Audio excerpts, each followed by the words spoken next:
Sila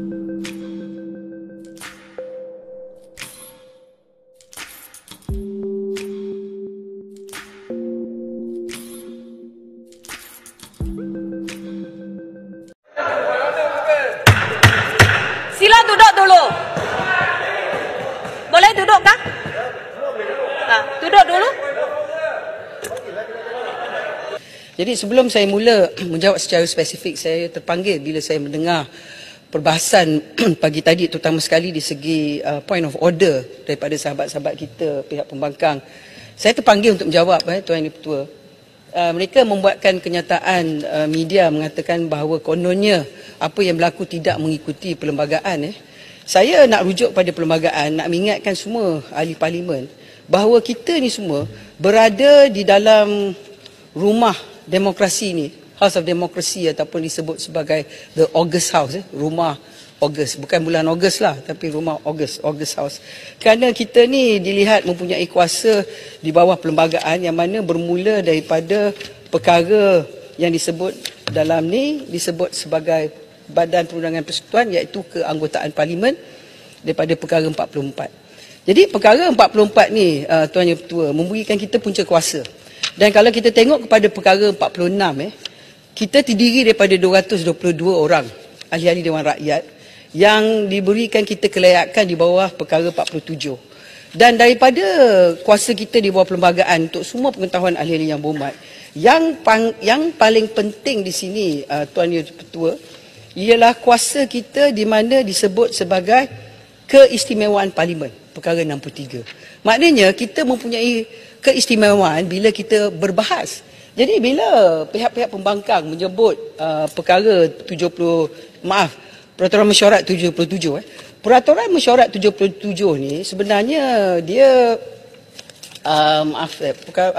sebenarnya jawatan kuasa pemilihan daripada 76, 77 seterusnya. Sebenarnya Peraturan Mesyuarat ni berpunca daripada kuasa kita sebagai ahli parlimen di dalam Dewan. Maknanya standing order ni di bawah perlembagaan, di bawah kita sebagai ahli parlimen. Jadi tidak boleh berkata bahawa perkara 77 ni, standing order 77 ni melebihi kuasa kita sebagai ahli parlimen untuk membahas apa-apa perkara.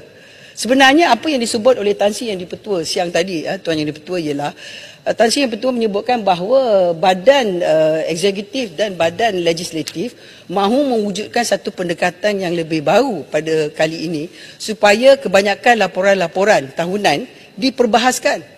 Dan hari ini kita bermula dengan laporan Ketua Audit Negara, dan saya tak faham dan tak boleh terima dan juga kadang-kadang geli hatilah bila mendengar mereka beria-ia tak nak bahas perkara ni. Dan bila kita dengar perbahasan pada hari ini, teguran yang dibuat ialah teguran siasatan yang dibuat oleh laporan audit negara.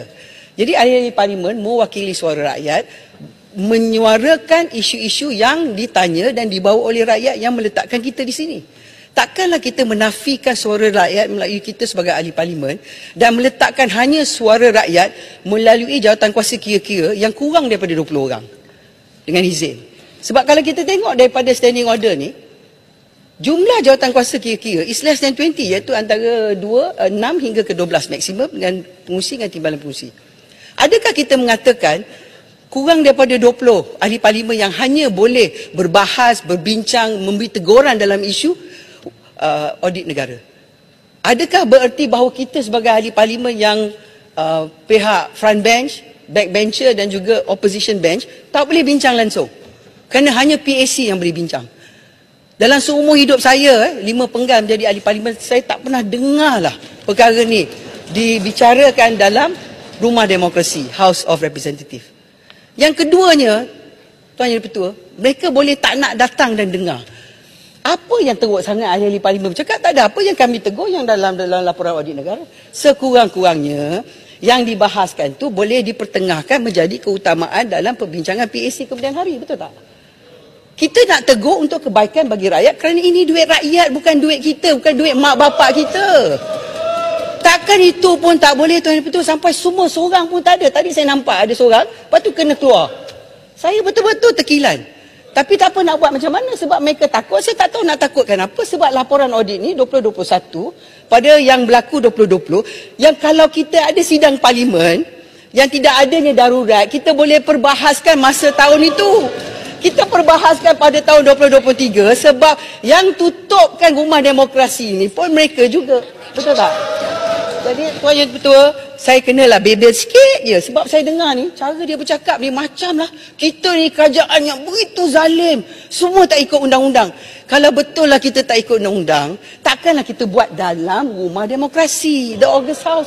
Kita ikut undang-undang supaya mereka kejap lagi bila menteri nak menjawab, mereka boleh tegur, mereka boleh berkata masa saya menteri sebenarnya berlaku begini. Dia jawablah, tak ada masalah. Bukannya kita menuduh, kita nak membincang untuk kebaikan rakyat. Takkan itu pun salah. Itu sebabnya Tan Sri, kejap lagi Tan Sri lah lepas ni. Tuan Yang di-Pertua, saya nak tekan di sini bahawa keutamaan kita sebagai wakil rakyat adalah rakyat yang meletakkan kita di sini. Bukan jawatan yang kita cari. Tak semesti kita tak jadi menteri, tak jadi Perdana Menteri. Semua orang salah, kita je yang betul. Mana boleh Tuan Yang Di-Pertua? Betul tak? Sebab kuasa ni, Tuan Yang Di-Pertua, hari ni kita berkuasa, besok kita tak tahu, betul tak? Dan besok kita tidak berkuasa, kemudian hari mungkin kita berkuasa. Sebab yang menentukan qada dan qadar ya Allah Subhanahu Wa Taala, bukan kita yang manusia. Manusia hanya merancang, betul tak? Yang berhormat sekalian. Jadi pada hari ini, menteri-menteri dan timbalan menteri nak cuba menjawab sebab kita nak cuba memperbetulkan. Hari ini kerajaan Perdana Menteri yang ke-10, kerajaan Madani mahu mewujudkan pendekatan yang lebih terbuka. Dengan izin, transparency and accountability. Dan kita belajar daripada kesilapan yang berlaku. Dan saya pun dengar macam contohnya yang Muhammad Muar tadi. Tak ada sini disebut tentang kehebatan kementerian menjalankan yang terbaik dalam masa COVID. Kita faham. Kita menerima juga. Dan saya percaya apa yang sebenarnya laporan audit negara cuba membuat ialah menyatakan bahawa dalam keadaan apa sekalipun, dalam keadaan perang ke, dalam keadaan darurat ke, tanggungjawab kita ialah duit yang dibelanjakan adalah duit rakyat. Jadi kita kena apa sekalipun bertanggungjawab di parlimen, memaklumkan kepada ahli parlimen tentang cara kita belanja duit rakyat. Itu saja yang dipohon pada hari ini. Tuan Yang Betul sebelum saya duduk ialah kita mesti ingat keistimewaan parlimen bahawa perkara 63, kita cakap di luar, kita boleh disaman untuk fitnah. Kita cakap di dalam, cakap pasal apa pun, kita mendapat perlindungan. Itu sebabnya, ahli yang berhormat, jangan kita takut untuk teguh kerajaan, walaupun kerajaan sesama kita satu parti, kerana teguran Tuan Yang Datuk Yang Di-Pertua, sebenarnya teguran ni selalunya membawa satu hasil yang lebih baik. Sebab we are not perfect human being. Ya, teguran daripada Yang Berhormat sekalian akan dapat membantu kerajaan Madani untuk menjadi kerajaan yang lebih telus dan lebih bertanggungjawab. Dan saya mengucapkan terima kasih kepada Tan Sri Speaker kerana menyokong niat kerajaan untuk mewujudkan transparency and accountability bagi kerajaan Madani pada hari ini.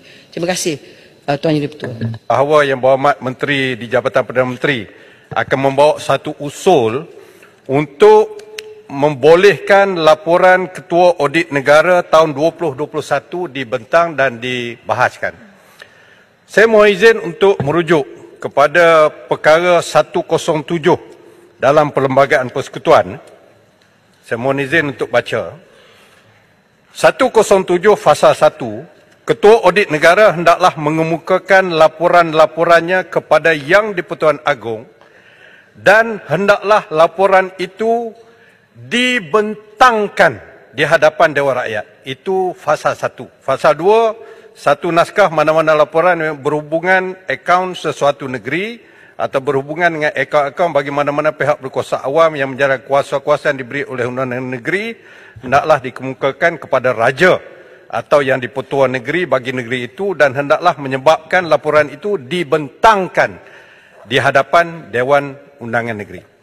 Peraturan Mesyuarat 77(1)C ataupun boleh dibaca keseluruhan 77(1) itu, iaitu pembentukan 71 adalah pembentukan jawatan kuasa kira-kira PSC, dan 71C jelas sekali menyatakan bahawa penyata-penyata kira-kira negara yang dibentangkan dalam Majlis Mesyuarat mengikut perkara 107 itu hendaklah diperiksa dan diambil tindakan oleh PSC. Dan kalau kita tengok, pinjam sekejap. Perlembagaan Persekutuan, Di bawah Perlembagaan Persekutuan, di bawah 105 menyatakan tentang Ketua Audit Negara. Di bawah 105, 106 menyatakan tentang tugas dan tanggungjawab Ketua Audit Negara. Di bawah Perlembagaan Persekutuan 107 yang telah dinyatakan oleh Kota Baru sebentar tadi. Semuanya adalah berkisarkan tentang peranan Ketua Audit Negara dan bukannya Menteri.